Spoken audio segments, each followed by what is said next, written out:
Good afternoon, I am Gary Lysaght with 2NURFM Hunter News. It's still not known just how widespread the destruction of the Port Stephens koala population has been following last week's fire. Up to 9,000 hectares of the habitat have been destroyed in the fire, with wildlife experts not expecting many koalas to have survived.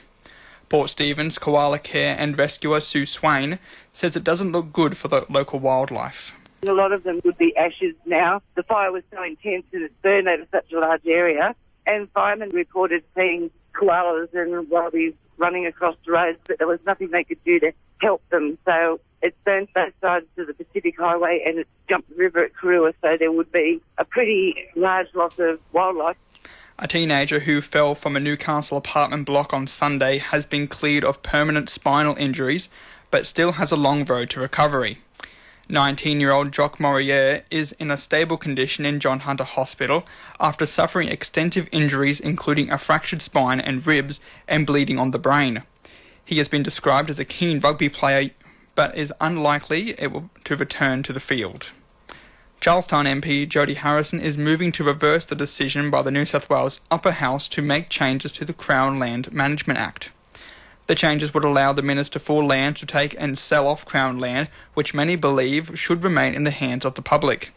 Jodie Harrison says this will help big business more than ordinary people. What the changes will mean is that it will make it easier for the government to transfer ownership of Crown land to state agencies and state-owned corporations and potentially to sell Crown land.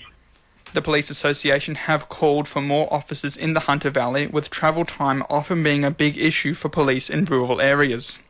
Police may drive more than an hour to some areas in the Hunter, with suggestions the drive to and from the station is a waste of time. A staff submission is being prepared in conjunction with local officers and the association. Immigration Minister Peter Dutton has laid the blame of Labor's border protection policy on Paterson MP Mel Swanson after she voted with her party to turn down the legislation. The opposition have been critical of the legislation, which would see a lifetime ban on entering Australia for refugees who come by boat. Mel Swanson says Peter Dutton isn't using his time wisely. The Immigration Minister would be better placed developing good immigration policy for our country rather than singling out me. But it is rather interesting. Obviously, he sees me as somewhat of an imposing person on the political landscape. And Singleton Council is encouraging residents to prepare for the sweltering heat of the summer by joining the Beat the Heat campaign. With the health risks posed by many heat-related illnesses, Council claims it's important for people to have a plan to combat high temperatures.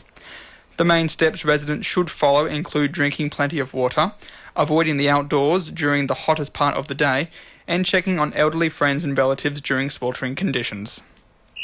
Sport for our sponsor, Curry Curry Bowling Club. The Newcastle Jets face a crucial home clash with the Central Coast next week after a third straight A-League loss last night.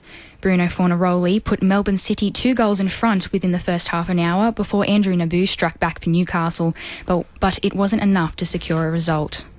Northern New South Wales Football has no plans to set a limit on NPL youth team fees after concerns were raised some junior Sydney players are subsidising first-team stars to the tune of thousands of dollars.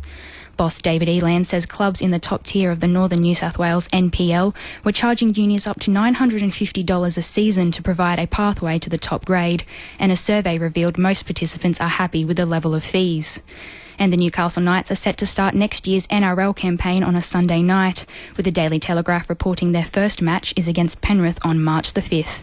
That's sport. I'm Sarah Baranowski. 2NURFM News Time is 10 past 12.